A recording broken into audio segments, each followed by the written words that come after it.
o poder realmente corrompe ou não, dependendo do ponto de vista. Dentro desse episódio 4 de Falcão e o Soldado Invernal, posso dizer seguramente para vocês que a Marvel atingiu um ápice e atende com praticamente o legado dos quadrinhos de uma forma cirúrgica. Eles conseguiram fazer num episódio uma epopeia como poucos já conseguiram fazer. Um espetacular episódio, e é justamente sobre ele que eu vou falar aqui nesse vídeo.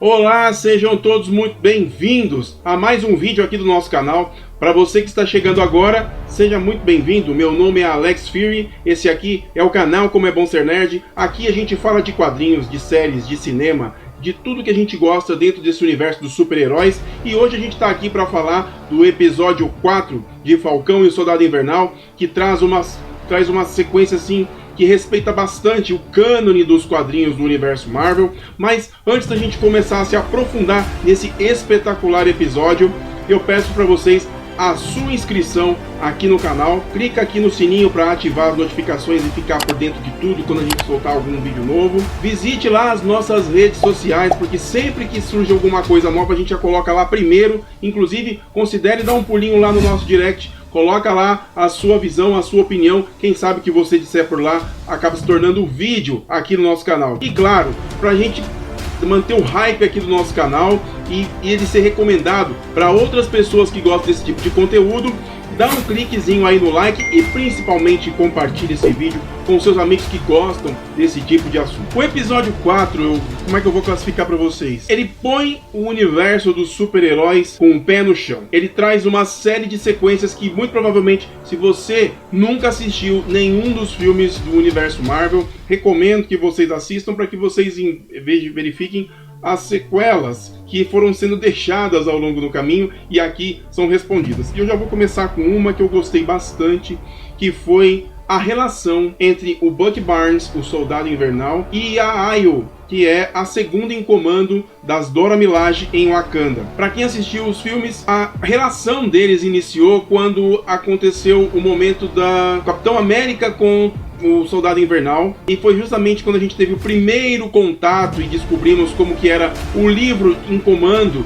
que os russos utilizavam para ativar o módulo assassino do Soldado Invernal, que inclusive o Barão Zemo descobriu esse recurso e acabou tomando para si, para depois lá na frente desenvolver, criar, incitar a guerra civil, que justamente ocorreu a quebra entre os dois lados dos super-heróis, tanto do Homem de Ferro quanto o Capitão América. E é bacana porque no episódio anterior, no episódio 3, o Bucky vai até a prisão. O Bucky vai até a prisão para tirar o Zemo da prisão. E ali, no momento em que ele entra em contato com o Zemo já começa a soltar as palavras que eram justamente as palavras que davam o comando, a ativação assassina do Soldado Invernal, que ficou enclausurado e foi utilizado pela Hydra durante tantos anos para missões escusas e tudo mais. E ali a própria Ayo usa essas palavras, e engraçado que durante a série toda a gente não viu tanto o protagonismo do Bucky Barnes, mas eu tô falando isso aqui em especial no canal porque eu gostei muito, porque, como eu disse, se você assistiu os filmes anteriores e vê esse momento, você entende a profundidade do sentimento do Bucky, do porquê que ele chora tão compulsivamente nesse momento, do porquê ele tem, assim, controle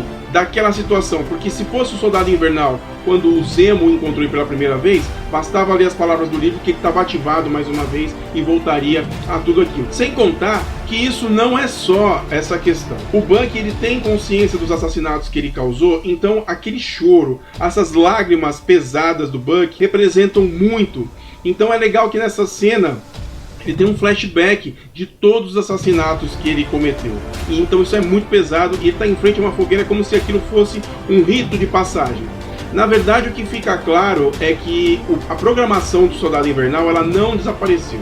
Muito pelo contrário, a I.O. conseguiu criar no Bucky Barnes um mecanismo nele mesmo, como uma autoajuda, para que ele controlasse todas as ações que, caso aquelas palavras fossem citadas, incitassem no comando do Soldado Invernal. Então, assim, é uma relação muito bacana. E aí a gente contrasta tudo isso, porque a gente volta lá pra Turquia, acho que eles estão na Turquia, e ali aí eu questiono ele: por que você soltou o Zemo? Ele matou o rei de Wakanda. Lógico, se vocês se lembram, foi ele que cometeu o atentado na ONU e que justamente depois incitou a criação do Tratado de Sokovia. E por que vocês... E tudo isso, e tudo que a gente passou, o Lobo Branco, o nome que foi adotado pro Soldado Invernal enquanto ficou em Wakanda, passando por esse tratamento. Então, assim, o Bucky, além de tudo, ele passou por tudo isso que eu falei, tudo. Agora ele está livre, entre aspas, dessa programação, porém ele volta para o contexto em que ele estava inserido por conta de tudo isso, só que agora com consciência, só que agora sabendo do que ele estava fazendo. Então ele estava se sentindo um traidor mesmo, por precisar do Zemo nesse sentido. Aí a gente vai dar um giro no episódio, que esse episódio tem tanta coisa, eu fiz até as minhas anotações aqui, e é bacana, porque agora a gente entra nessa questão do poder. O poder agora é o foco principal nesse episódio. E aí a gente vai para John Walker. Eu vou colocar um adendo aqui de John Walker, porque apesar de tudo, ele ainda está atrás do soro de super soldado, porque, entre aspas, ele está agindo pelo CRG, que inclusive o CRG é uma causa que inclusive incita bastante o ódio na Karli Morgenthau. Os refugiados, inclusive, onde a mãe adotiva dela estava vivendo, estava enferma inclusive, que veio a falecer também. O local onde eles estavam colocados era um espaço de refugiados do CRG, só que só carregava a bandeira, que na verdade eles não recebiam recursos, era como se fosse um local esquecido por Deus. E é mais uma razão para Karli Morgenthau ser a terrorista que ela é dentro desse contexto. Eu ia falar do John Walker, mas eu vou para Karli. A Karli, a gente pode considerar, eu pelo menos tive essa percepção, de que ela é uma supremacista, entre aspas. Parece que eu estou reproduzindo a fala do Sam Wilson, mas é isso mesmo. Ela tem a crença de que se através da violência e através da força, ela vai conseguir imprimir os meios dela e fazer com que todo o resto do mundo conclua essa forma de pensar através desse sistema que ela quer imprimir. Só que quem traz a consciência para ela é o Sam. O Sam consegue encontrar o local onde a Karli está. Eles estão inclusive num funeral, né? Depois eu conto para vocês como eles chegaram até lá. E lá nesse funeral, ele tem 1 minuto de conversa com ela, e ele faz com ela o que ele já tinha como hábito lá em Capitão América e o Soldado Invernal, quando ele e o Bucky, ele e o Steve Rogers se conheceram naquela corridinha à sua esquerda, lá no Capitólio. Vocês se lembram que o Sam, ele era uma espécie de conselheiro, ele é uma espécie de psicólogo dos soldados que acabaram de chegar da guerra e que perderam muita coisa, perderam membros, perderam dignidade, perderam muito mais do que aquilo que eles levaram no momento em que foram recrutados para a linha de combate. Ele era uma espécie de acolhedor desses soldados. E o Steve Rogers esteve presente nesse momento. Inclusive é bacana que a gente vê no próprio Vingadores Ultimato,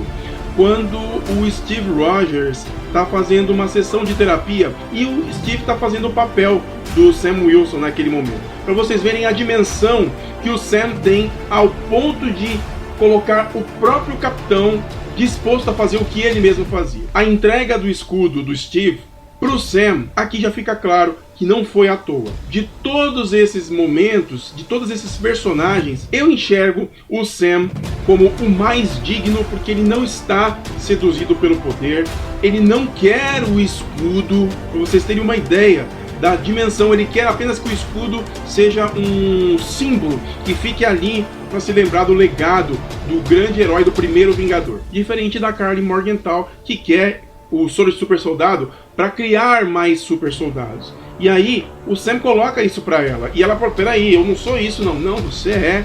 Tanto que ela é tão ardilosa que ela conseguiu o contato da irmã do Sam e colocou ameaça para ela em ligação, para vocês verem como a Karli Morgenthau está praticamente perdida. E claro, no meio disso tudo temos o John Walker. O John Walker e o Hoskins, os dois foram para a Europa atrás de todos eles, e lá eles vão seguindo as pistas para ver o que eles conseguem através dos caminhos que o Soldado Invernal e o Sam e o Barão Zemo conseguem. Aliás, tem uma cena que é muito bacana, que é quando eles vão buscar as informações para encontrar a Carly.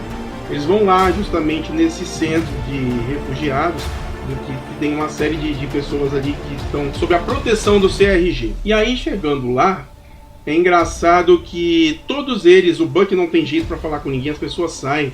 A gente percebe que nos computadores, nas paredes, tem todas ali, tem a marcazinha da mão dos apátridas. Você vê que são pessoas que estão envolvidas com eles, né?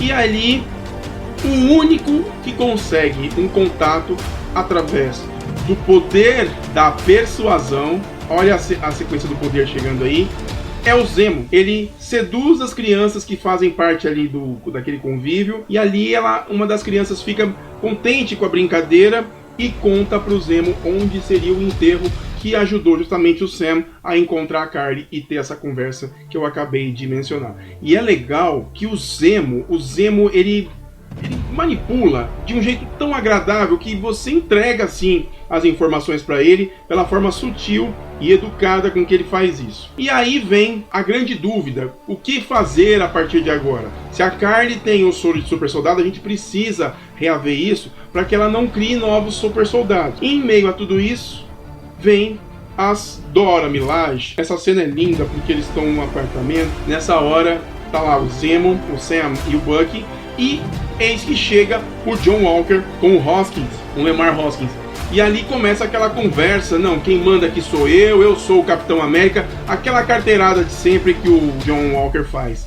E no meio do nada surgem as Dora Milaje, e aí é legal que no discurso do Walker ele quer ser amigão, né, usando essa presença do Capitão América, que ele quer ser apenas, mas ele está longe sequer de ser digno do manto de Capitão América efetivamente. As Dora Milaje nem ligam para ele, e então elas estão ali para levar o Zemo, e eles não vão deixar, e começa ali obviamente uma confusão, uma luta daquelas lindas que é digno de Wakanda, e o John Walker quer se envolver, ele não consegue. O Lemar toma uma surra, porque o Lemar, infelizmente, ele não tem essa habilidade nem esse traquejo, ele é apenas o sidekick mesmo do John Walker.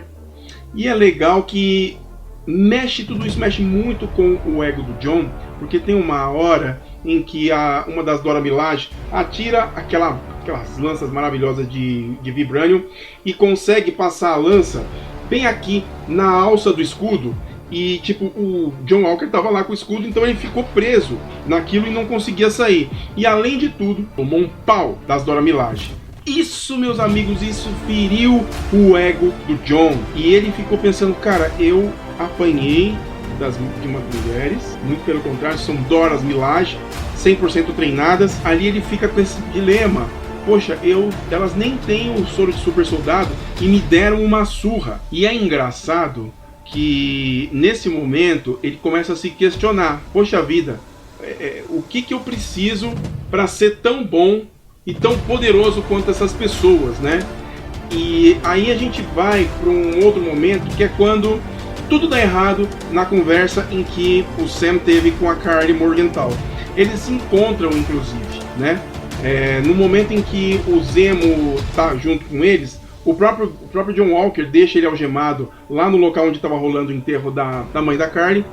E ali, nesse momento, obviamente, o John Walker se intromete na conversa do Sam com a Carly, estraga o plano todo e vira uma confusão. A Carly tenta fugir, o John Walker vai atrás, e ela tinha ido buscar uma pochete com os últimos soros de super soldado, que a intenção dela era justamente, como eu disse antes, criar novos soldados. E isso vira uma meleca, porque no meio dessa confusão, na hora que ela vai correr, o soro se solta da cinta dela e todo ele cai no chão. E quem se desprende da algema para entrar no meio da história? O Zemo. Aliás, o Zemo está impecável nessa série. Olha, tomara que a Marvel não mate esse personagem, porque essa coisa de matar vilão na Marvel tá passando da linha. Se matar o Zemo, as coisas vão perder praticamente o sentido. E o Zemo encontra a Karli muito perspicaz. Os outros estavam perdidos dentro daquele complexo onde eles estavam, e o Zemo consegue encontrá-la com facilidade.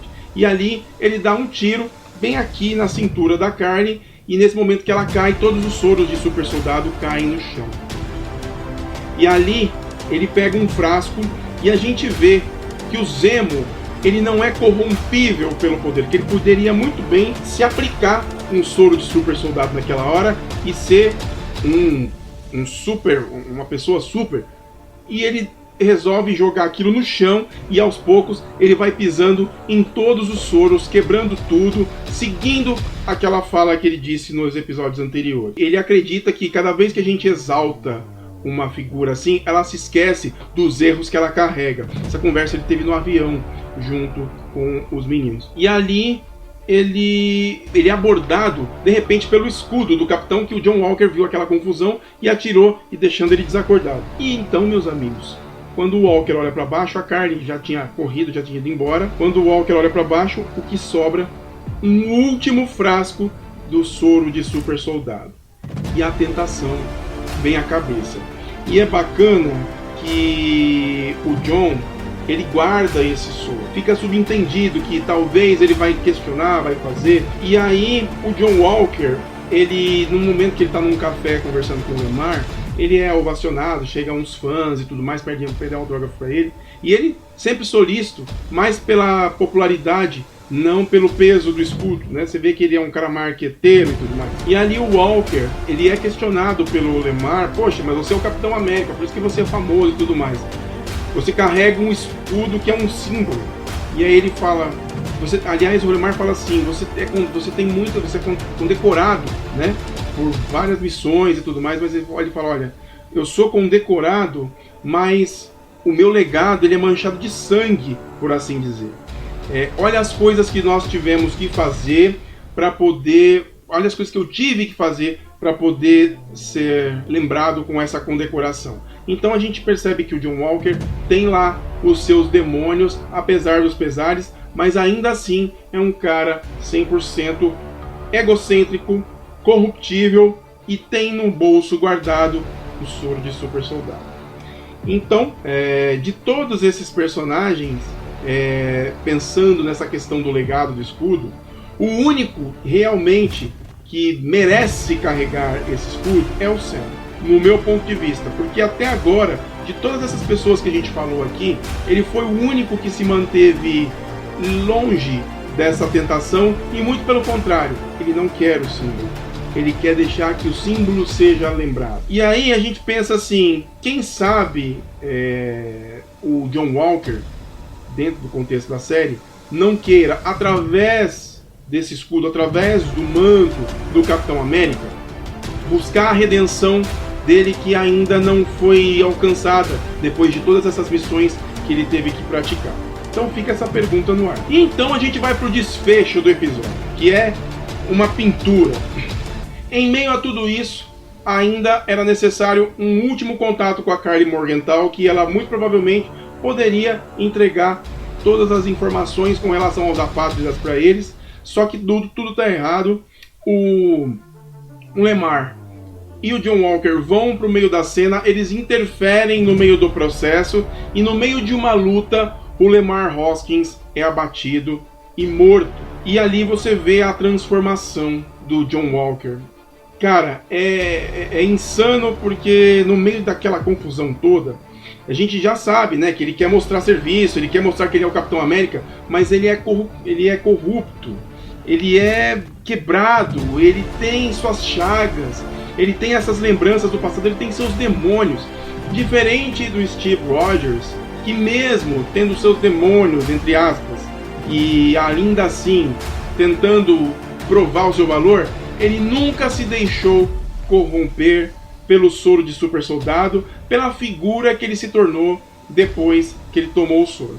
Eu me lembro, inclusive, no primeiro Vingador, Capitão América no primeiro Vingador, que o Dr. Skin, ele disse assim pra ele, que o soro, justamente fazendo a comparação quando ele conta a história do Caveira Vermelha. Ele conta que o Caveira Vermelha, quando tomou o soro, ele se transformou numa figura cadavérica, diferente, diferente do que pode acontecer com outra pessoa que tomar aquele soro. Por que tudo isso? Conforme o Dr. Skin falou, o soro só potencializa aquilo que já está dentro de você. Isso é lindo, cara. Isso é lindo e isso mostra o quanto o Steve Rogers é digno do escudo, digno do Mjolnir, digno de ficar à frente de batalha com o escudo quebrado contra todas as hordas do Thanos em Vingadores Ultimato e tocar aquele brado retumbante Avengers Assemble. Uma das cenas mais espetaculares que eu já pude contemplar no cinema e que fica o legado de um grande Vingador que marcou e praticamente inspirou os corações de muitos outros que estavam ali naquela cena, naquele momento. Então, assim, no meio dessa confusão, como eu disse, o Lemar é morto e ali a gente vê um Capitão América, um pseudo Capitão América se corrompendo. Karli Morgenthau e o seu capanga que estava junto, os dois correm dali porque eles viram a besteira. Aliás, quem matou o Lemar foi a Karli, usando o seu poder depois de ter tomado o soro de super soldado. E então, John Walker vai atrás dos dois e a gente percebe que no momento da perseguição, já no seu pulo, ele pula pela janela para justamente pegar um atalho e cair já direto. Ele pousa de uma altura que um humano normal não conseguiria. E ali, meus amigos, a gente vê a confirmação de que ele tomou o soro de super soldado e o negócio começa a ficar complicado. E ele começa a perseguir esse capanga porque foi a primeira pessoa que apareceu na frente dele. E então ele o cerca numa praça principal da cidade e sem muita conversa ele fica tomado por uma ira. Lembre-se do que o Dr. Erskine falou. O soro de super soldado só potencializa aquilo que já existe dentro de você. E o que existe dentro de John Walker é ódio, é vingança, é morte. E é justamente o que ele faz com o escudo do Capitão, matando o pobre rapaz e deixando manchado numa das cenas mais icônicas de todos os episódios dessa série, o escudo do Capitão América, o símbolo do primeiro Vingador, do digno de proteger todo mundo, manchado de sangue. É lindo, cara, é lindo. Essa cena, inclusive, ela faz parte de uma das capas, não essa cena exatamente, mas o fato do escudo estar manchado com sangue, faz parte de uma das capas da Guerra Civil, Vingadores Guerra Civil. E, cara, é um cerco fechado. E detalhe, né, o nome desse episódio é Quando Todas as Pessoas Veem, é quando o mundo estiver vendo.